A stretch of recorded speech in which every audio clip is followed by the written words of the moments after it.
की बिहारी लाल की। तो महाराज ऐसे घर गृहस्थी अच्छी जलती भगवान ने ऐसे गृहस्थी की लीला की। आगे चल के भगवान का परिवार बढ़ा है। तो व्यास जी ने लिखा कितना परिवार बढ़ा।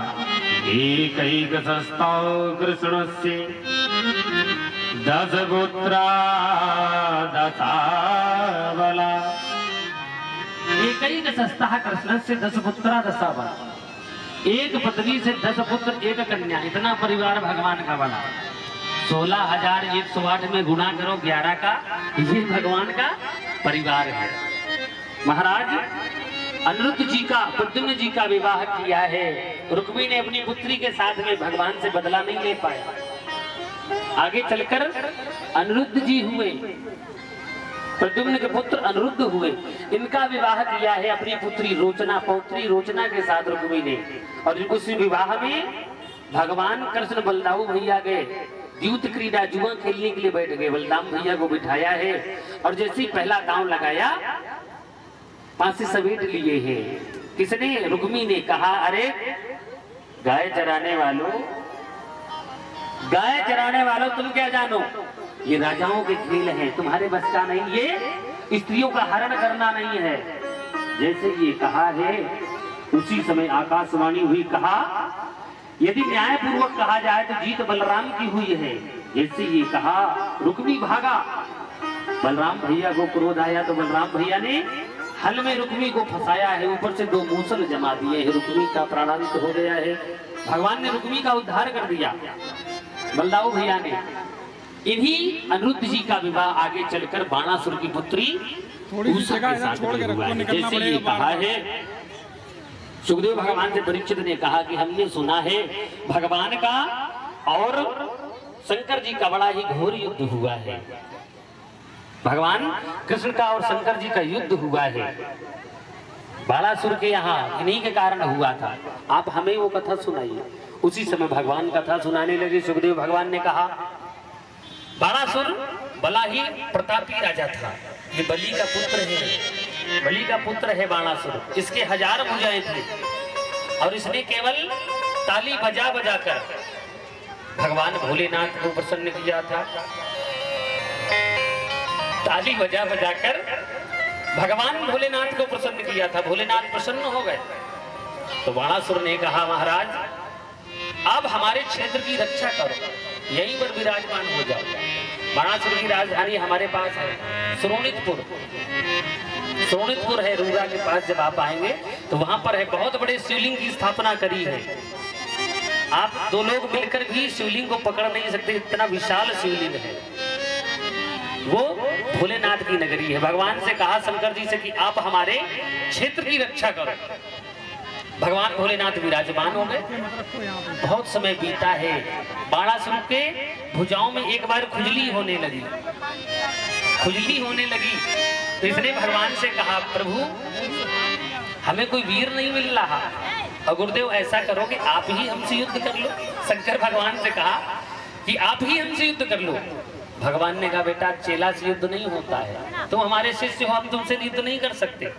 लेकिन हम एक ध्वजा लगाए दे रहे हैं। तुम्हारे महल पर एक ध्वजा लगाए दे रहे हैं और जिस दिन ये ध्वजा झुक जाए जान लेना तुम्हें कोई लड़ने वाला मिल जाएगा, कोई वीर मिल जाएगा। एक ध्वजा लगा दी है भोलेनाथ ने। बाणासुर प्रतिदिन वो ध्वजा देखता रहता है। महाराज प्रत्येक घर पर आप सभी को ध्वजा लगानी चाहिए, एक झंडा लगाना चाहिए। ये आपके समय की सूचना देता है कि आपका समय कैसा चल रहा है, आपका समय कैसा चल रहा है। यदि महाराज ध्वजा सही है तो आपका समय अच्छा है। यदि झुक जाए तो समझ लो तुम्हारा भी समय खराब होने वाला है, समय विकृत होने वाला है। प्रतिदिन ध्वजा देखता। इसी बाणासुर की पुत्री का नाम था उषा। महाराज एक दिन की कथा है। उषा रात्र में सो रही थी तो इसने स्वप्न में अनिरुद्ध जी को देखा है और जैसे ही सोते से जागी है तो अनिरुद्ध जी को पास में नहीं देखा। इसकी एक सखी थी महाराज चित्रलेखा। चित्रलेखा से इसने कहा है ओढ़ी हती पलंगाओ पे मैं निसी ज्ञान और ध्यान किया मन आए और जाग परी। महाराज जाग परी मिलबे कौन से तो। उसी समय हमने तो ये सुना था इस संसार में जो सोता है वो खोता है, जो सोता है वो खोता है। हम तो जाग कर भी जो हमारे प्रीतम पति थे वो हमसे दूर हो गए। चित्रलेखा ने कहा कि तुम पहचान लोगी, हम तुम्हारे पति को ले आएंगे, पहचान लोगी। ये योगिनी चित्र बनाती थी, फोटो बना लेती थी सबके, इसलिए चित्र फोटो बनाना प्रारंभ किया है। महाराज जितने भी राजा थे भूमंडल पर उनके चित्र बनाए हैं।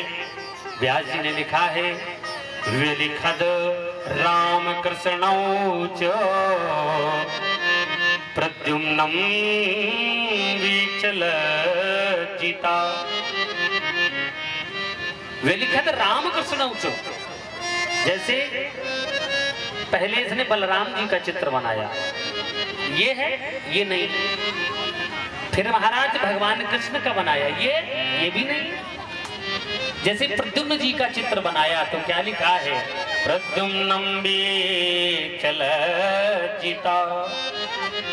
प्रद्युम्न जी का फोटो बनाया है तो कुछ लज्जित हुई, ये नहीं है, लेकिन ऐसा ही है महाराज। और जैसे ही अनिरुद्ध जी का चित्र बनाया है चित्रलेखा ने तो क्या हुआ है अनिरुद्धम विलिखितम वीक्ष उषा अवांगमुखी हिया।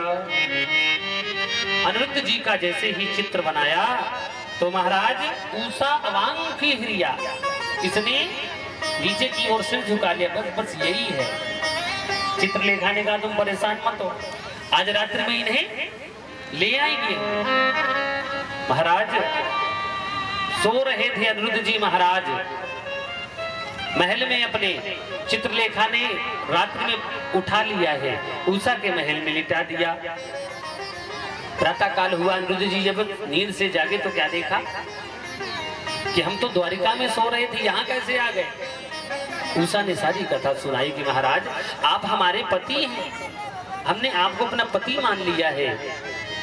तो अनिरुद्ध जी उषा के साथ में रहने लगे। बाणासुर के मंत्री का नाम था कुंभांड।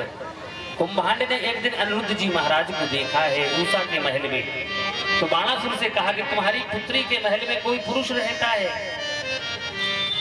बाणासुर ने कहा यदि तुम्हारी बात झूठ निकली तो तुम्हें मृत्युदंड दे देंगे। जैसे ही आए हैं तो क्या देखा अनिरुद्ध जी विराजमान है उषा के महल में।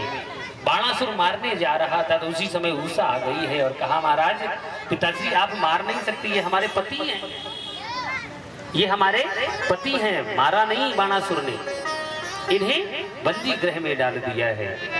बहुत समय हुआ बाणासुर के यहाँ बंदी गृह में जेल में पड़े हुए अनिरुद्ध जी महाराज को नारद जी को दया लगी तो नारद जी भगवान के पास गए और जाकर कहा कन्हैया एक हाजिरी रजिस्टर बना लो, अटेंडेंस ले लिया करो, तुम्हारा परिवार बहुत बढ़ गया है, तुम्हें पता भी नहीं है कौन कहाँ पर है। भगवान ने कहा क्या बात है। नारद जी ने कहा अनिरुद्ध बाणासुर की जेल में है, बंदी गृह में बहुत समय से, और तुम्हें कुछ पता नहीं। जैसी भगवान से कहा तो भगवान ने कहा बाणासुर की ये हिम्मत कि हमारे पौत्र को बंदी गृह में डाल रखा है। उसी समय भगवान ने सेना को तैयार किया है और महाराज सेना लेकर चले हैं। जैसे ही भगवान द्वारिका से चले तो जो ध्वजा लगाई थी भगवान शंकर ने वो ध्वजा झुक गई है।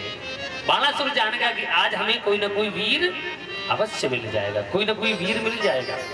उसी समय महाराज भगवान वहां से चले हैं और वहां से सेना के साथ में जैसे ही आए प्रवेश करने का प्रयास किया है तो भगवान शंकर का पहरा है। भगवान शंकर ने कहा अंदर प्रवेश नहीं हो सकता, पहले तुम्हें प्रवेश करना है तो हमसे युद्ध करना होगा। कन्हैया जी ने भोलेनाथ की प्रार्थना गाई है और भोलेनाथ से कहा है क्या, जब से देखा तुम्हें जाने क्या हो गया, जब से देखा तुम्हें जाने क्या हो गया। हमारे परम पूज्य परमादरणीय गुरुदेव भगवान का आगमन हो रहा है। सभी खड़े होकर गुरुदेव भगवान का स्वागत करेंगे। जब से देखा तुम्हें जाने